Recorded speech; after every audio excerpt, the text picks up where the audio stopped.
Que ne dit-on pas depuis quelque temps sur le président et probable candidat du PDC RDA à la présidentielle de 2025, Tidjane Cham?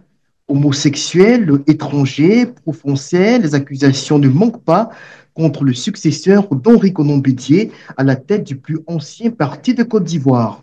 Dans ce numéro de Devoir de vérité, nous posons le débat franchement avec nos consultants, Michel Betta, directeur du quotidien Le Bélier, et probablement Alafé Wakili, patron du groupe L'Intelligence d'Abidjan, qui nous rejoindra sans doute en cours des échanges pour comprendre justement les contours de l'acharnement dont est l'objet ce technocrate de la part des cyberactivistes, généralement proches de l'espace AES, donc en conflit avec la Côte d'Ivoire, en tout cas si l'on s'en tient à l'évolution des choses. Alors, Michel Betta, rebonsoir.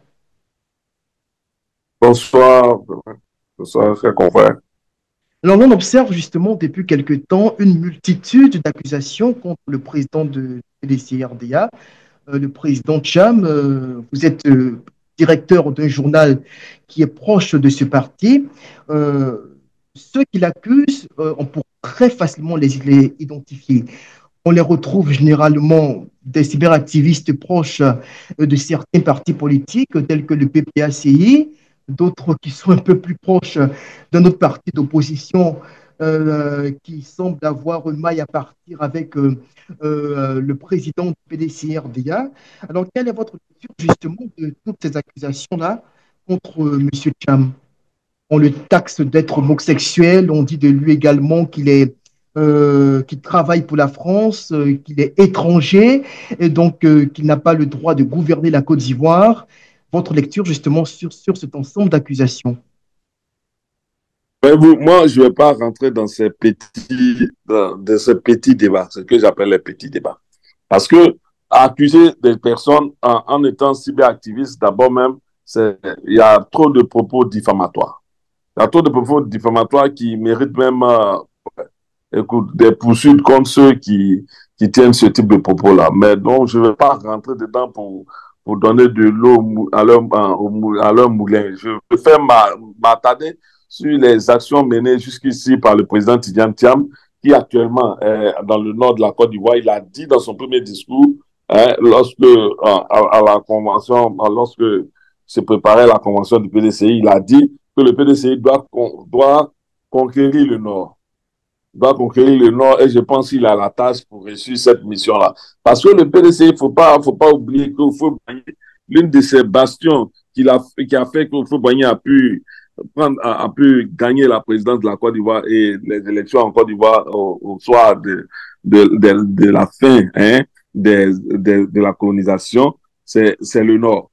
Et aujourd'hui encore, un de ses successeurs, en la personne de Tidjane Thiam, a compris que le PDC ne peut pas disparaître au Nord, contrairement à ce que veut lui imposer une certaine classe politique qui prétend être fouettiste. Donc, je crois qu'il est en train de mener la bague de son parti. Il est dans le Nord actuellement pour gagner les Ivoiriens à aller se faire enrôler et gagner aussi la sympathie de ceux qui commençaient un peu à perdre espoir quant à l'avenir de la Côte d'Ivoire.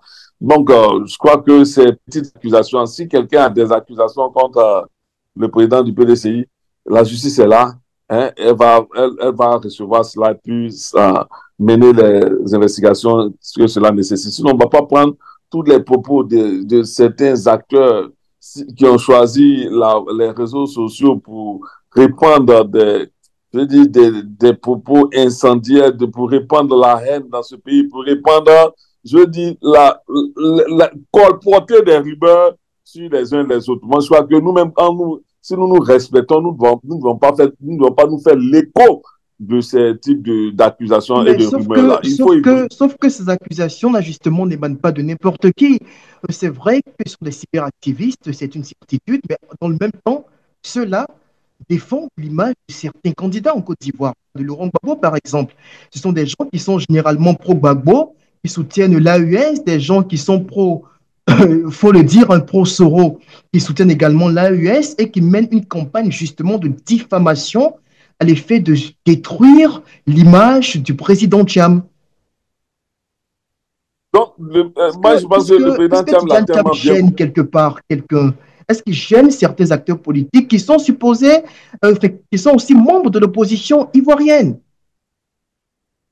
Tu sais, Tidan m'a dit quelque chose et je crois que c'est fondamental dans notre politique. Faut l'intégrer aujourd'hui dans la politique. Il dit que la politique a une éthique. Et lui veut faire de la politique avec une éthique. Il ne peut pas mettre un serpent dans sa poche et demain vouloir le retirer. Il ne sait pas comment se débarrasser d'un serpent dans la poche. Il faut comprendre que l'attitude qu'a adoptée Tidiane Thiam aujourd'hui en matière politique en Côte d'Ivoire est une attitude tellement qu'on n'avait pas l'habitude de voir. C'est-à-dire une attitude dans laquelle on fait avancer les idées, les propositions et sa vision de la Côte d'Ivoire. Et ça, l'échiquier politique ivoirien ne nous avait pas tellement habitués à ça pendant un certain temps.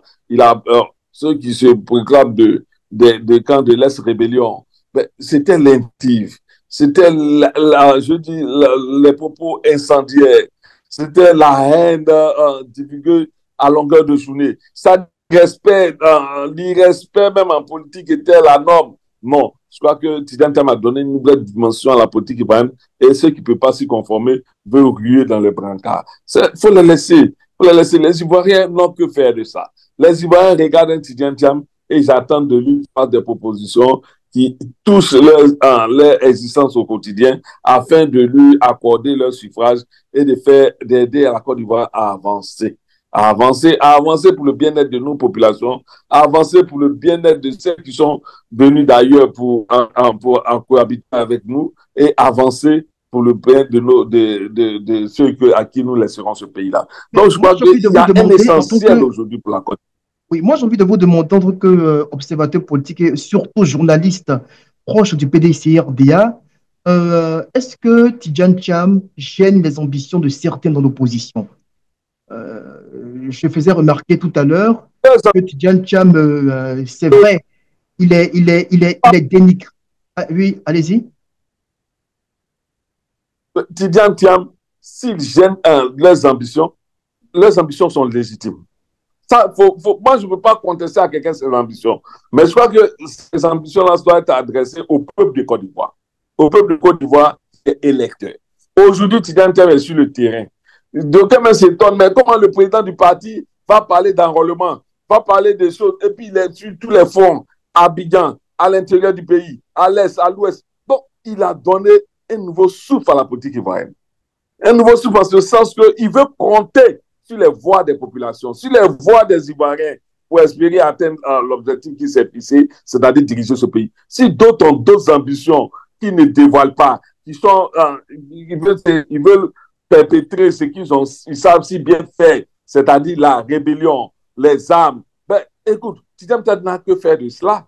Tidiane Thiam est un acteur politique qui veut compter sur les unes pour accéder à la magistrature suprême. Je crois que si les autres ont une réplique à lui apporter, c'est de faire enrôler le maximum d'Ivoiriens à leur profit afin que demain, ceux-là puissent voter pour eux. C'est ce qui serait le vrai débat, c'est ce qui serait l'essentiel de la politique ivoirienne pour le bien-être des populations et non pas des accusations, je dirais même farfelues, grossières, contre un acteur politique dont l'éthique est prouvée, dont la moralité ne souffre d'aucun doute, ne souffre d'aucun doute. Donc, je crois qu'il faut rester dans l'élégance politique, s'il vous plaît. Moi, je crois qu'aujourd'hui, je me suis permis de débattre de cela aujourd'hui, mais je ne le ferai plus potentiellement. Parce que je me dis que ça ne nous ressemble même pas. Ça ne nous ressemble pas, en ce sens que ceux qui tiennent ce genre de propos-là sont loin de la Côte d'Ivoire et ils se cachent souvent derrière une vidéo pour jeter l'anathème sur les personnalités. Nous n'allons pas leur prêter, nous n'allons pas apporter de l'eau à leur moulin en faisant un débat. Les vrais débats, c'est la cherté de la vie. Les vrais débats, c'est l'idéal, l'indice de développement humain. Les vrais débats, c'est l'avenir de la Côte d'Ivoire. Et je crois que c'est sur ça on les a. Alors, est-ce qu'il n'y a pas un alignement idéologique, une sorte de cohérence dans ce qui se passe actuellement? Ceux qui s'en prennent au président Thiam lui reprochent une certaine accointance avec la France, des accointances avec la France. Dans le même temps, ils estiment qu'il faut donc le casser peut-être pour l'empêcher de prendre un jour les rênes de la Côte d'Ivoire. C'est ce qui se murmure justement. un peu partout. Cham, ami de Macron, Cham, candidat de la France pour asservir la Côte d'Ivoire, disent-ils, même si, bon, on peut estimer au président Cham qu'il est tout à fait libre d'avoir les amitiés qu'il veut et qu'il n'a pas de bataille à mener contre la France, mais est-ce qu'il n'y a pas un alignement, ceux-là qui soutiennent généralement la Russie, qui portent le combat de l'AES, qui sont identifiés comme militants et propagandistes de deux groupes d'opposition en Côte d'Ivoire, qui s'en prennent à Cham parce qu'ils estiment qu'il est pro-français. Vous savez, Thiam a nourri ses relations, il a nourri son carnet d'adresse au point qu'il se retrouve aux États-Unis, il se retrouve en Chine, il se retrouve au Japon, il se retrouve en Inde, il se retrouve partout comme s'il était chez moi. Donc, quelqu'un qui a fait tout cela et qui réussit tout cela, je crois que si un Ivoirien devrait lui demander des comptes, c'est comment mettre ça au service de la Côte d'Ivoire. C'est ce qu'on doit demander Ce à n'est pas Thiam. le cas. Malheureusement, ce n'est pas le cas. Oui, malheureusement, pour ceux qui souffrent d'une certaine, je dis, d'une certaine, ils ont une vue étriquée de la politique et de la personnalité même de Thiam. Donc, ceux-là, on peut rien faire contre eux. On ne peut Qu'est-ce que que vous leur répondez à demander. ceux qui disent qui prétendent que Cham est pro-français? Qu'est-ce que vous leur On répondez? pourrait dire aussi, Thiam, on pourrait dire de Thiam, il est pro-américain parce qu'il parle les Américains. On pourrait dire de Thiam qu'il est pro-japonais parce qu'il parle les Japonais. On pourrait dire de Thiam qu'il est pro-chinois parce qu'il parle les Chinois. Thiam est pro tout le monde. Parce que ce monde qu'il a connu là, ce monde international qu'il a connu par la finance là, il a touché des relations utiles qui peuvent aider notre pays. Au point aujourd'hui, on parle de Kagame, on parle du Rwanda. Tous les Africains sont fiers de savoir que le Rwanda, en peu de temps, après être sorti d'un génocide meurtrier, est en train de faire la fierté de l'Afrique et la fierté de la jeunesse africaine. Mais ce président Kagame, à qui s'allie-t-il? Qui prend-il comme conseiller? C'est Thiam. C'est vous dire que la Côte d'Ivoire a une chance avec Thiam. La Côte d'Ivoire a une chance de renouer avec le développement. Le développement qui avait fait son bonheur par le passé en disant que la Côte d'Ivoire est on parlait de miracle ivoirien. La Côte d'Ivoire a l'occasion avec Thiam de renouveler un deuxième miracle ivoirien. Et ne laissons pas cette chance-là pour nous tourner vers des petits débats qui ne font que nous retarder, nous éloigner de l'objectif final, qui est l'avenir de notre nation. Dans la démarche justement de votre candidat, puisque je suppose qu'il pourrait être candidat du PDC-RDA, un parti dont vous êtes très proche, c'est justement de s'éloigner de toutes ces turpitudes géostratégiques qui consistent à dire on soutient la Russie, on est contre la France. Apparemment, Cham n'est pas dans le populisme. Cham n'est pas de ces politiques-là qui mènent une campagne anti-française. Cham ne tient pas ce discours-là. Mais c'est tout à fait normal. Il n'a pas à chercher des ennemis, il cherche des amis pour la Côte d'Ivoire. Pourquoi voulez-vous traiter des ennemis et vous... Non, tous de moi seraient le bienvenu en Côte d'Ivoire. Et c'est ce que j'ai dit dans le premier débat. J'ai dit, avec Thiam, on a la chance d'avoir quelqu'un qui apprend une posture qui ne serait pas celle alignée sur un pays, notamment la France, mais qui peut être à équidistance de toutes les chapelles politiques, à équidistance de toutes les idéologies dominantes du moment. Voilà, c'est ça.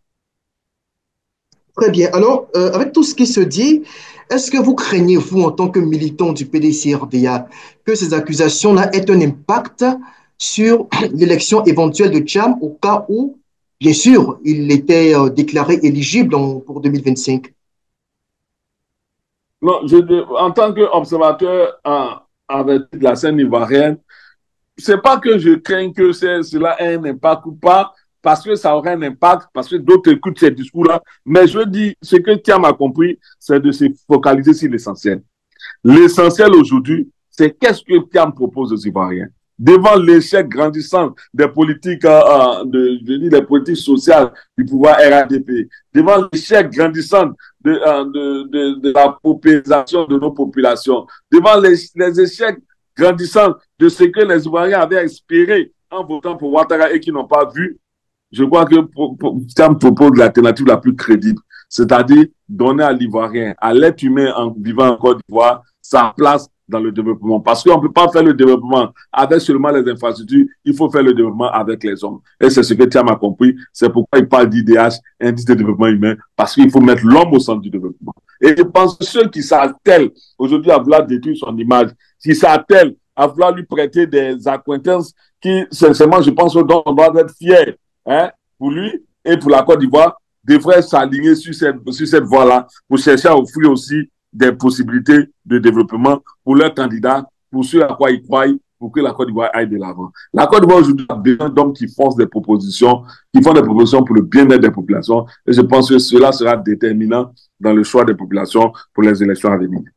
Vous, en tant que militant du PDCI-RDA, est-ce que au soir du 31 octobre 2025, si éventuellement votre candidat était élu, est-ce que vous attendriez à ce qu'il mène une politique d'ouverture qui permet donc d'améliorer les relations avec l'ex-métropole, donc je parle de la France, dans le sens de rééquilibrage des relations, puisque nous y sommes déjà, la France qui a des relations visiblement très équilibrées avec la Côte d'Ivoire aujourd'hui, comme avec l'ensemble de ses partenaires africains, ou bien vous vous attendriez à ce qu'il rejoigne le cercle de ces chefs d'État africains qui tiennent un discours ouvertement anti-français, qui fustigent la France à longueur de journée et qui semblent avoir choisi visiblement de se mettre sous la férule, de la Russie.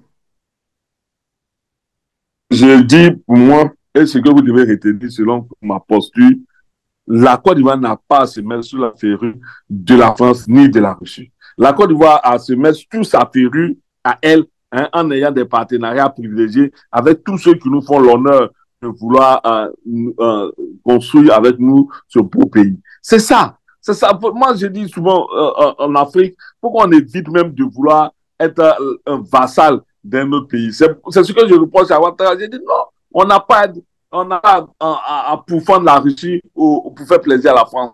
On a à avoir avec la France des relations respectueuses. On le voit, la Chine a des relations respectueuses avec la France. La Chine a des relations respectueuses avec la Russie. Elle a la relation respectueuse avec les États-Unis.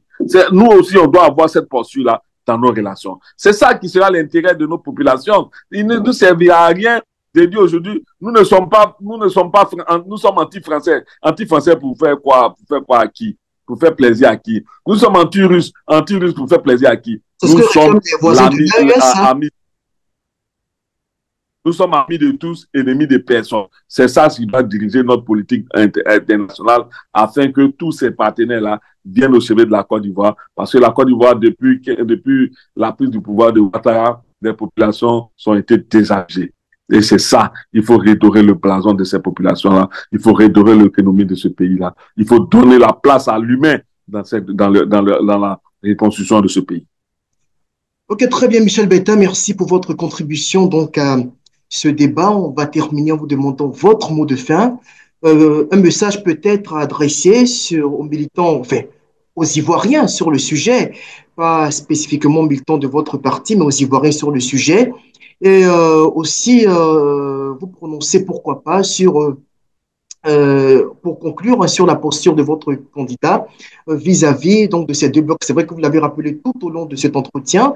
Vous souhaitez une politique d'ouverture de la part de M. Thiam, mais aujourd'hui, il semble être l'homme à abattre pour les pro-russes en Côte d'Ivoire, mais également au-delà de nos frontières. Veuillez conclure justement sur ces deux sujets-là. Sur le premier aux Ivoiriens, je dis que la Côte d'Ivoire a souffert de nombreuses crises. Crise de personnalité, crise qui a focalisé la politique sur l'homme plutôt que sur les populations, sur certains individus plutôt que sur les populations. Moi, je crois qu'aujourd'hui, il faut quitter ce schéma-là. Il faut revoir son paradigme pour comprendre que la politique, c'est dans l'intérêt des populations. Et quel est l'intérêt des populations ivoiriennes aujourd'hui? C'est que nos enfants puissent aller à l'école. C'est que le prix du sac de riz soit accessible à la majorité. C'est que les Ivoiriens puissent avoir un toit décent pour s'abriter quand ils quittent le soir, comme on dit dans notre pays, dans ces gouvernements. C'est ça l'intérêt des Ivoiriens. Et je veux que nos populations se concentrent dessus pendant tout le long de la campagne. Qu'ils ne régalent pas des des débats qui n'ont apporté que la haine, la division entre les Ivoiriens, des débats de personnalité. Non, il faut qu'aujourd'hui ce débat soit tourné vers l'intérêt de nos populations. Et je crois que c'est ce que Thiam a compris. Maintenant, pour cette deuxième catégorie de personnes qui pensent que Thiam est l'homme à abattre, je leur demande Parce qu'il ne tient de pas de proposer position quelque chose. pro-russe. Non, laisse les positions pro-russes et les positions pro-françaises. Je l'ai dit tantôt, j'ai dit, la Chine C'est une a quelle réalité position? que je vous expose. Elle a la position.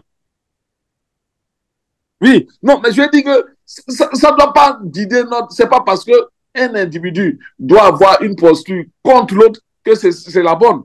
Moi, je pense que la meilleure posture qu'on puisse avoir, nous, Africains, et j'en appelle à ceux-là, c'est d'être l'ami de tous et l'ennemi de personne. Parce que dans ce monde, on a vu que nos seuls intérêts, hein, c'est nous qui les connaissons. Nos seuls intérêts, parce que tous ceux qui viennent vers nous, ils pensent que l'Afrique est la vache à lait en matière première. Mais moi, je dis souvent aux gens, je dis, mais on dit, lui, il a pillé nos matières premières. Pourquoi nous-mêmes, nous pillons pas nos matières premières? Si nos matières premières sont nécessaires pour le développement économique d'un pays, les matières premières peuvent être nécessaires pour nous-mêmes, notre développement. C'est nous-mêmes, les Africains, qui devons piller nos matières premières pour les exploiter, pour en faire le développement. C'est ça qui doit être notre posture. Donc, c'est pourquoi je dis, nous sommes l'ami de tous et l'ennemi de personne. Et c'est cette posture-là qui doit nous guider dans toutes nos relations. Parce que nous n'allons plus permettre qu'après 64 ans d'indépendance, nous soyons encore des vassaux d'une certaine puissance, quelle que soit la puissance. Donc, je crois que ceux-là, je vais leur demander de se concentrer sur l'essentiel pour nos populations. Parce qu'il ne suffit pas d'être en Europe, d'être dans un pays occidental, mettre un micro devant soi et commencer à vitupérer des propos incendiaires, des propos méchants, diffamatoires contre une personnalité pour penser qu'on fait de la politique. Ça, c'est pas de la politique, c'est de la haine. La haine ne construit pas une nation. C'est les propositions, je dis, les idées qui construisent les nations. Envoyez vos idées, ça m'enverra les siennes et les populations ivoiriennes en jugeront. Voilà ce que je peux dire. Monsieur Beta, merci pour le temps que vous avez consacré à cet entretien. Merci également à vous qui nous avez suivis. Et on se retrouve très prochainement dans le cadre des Voix de vérité. Merci encore à vous.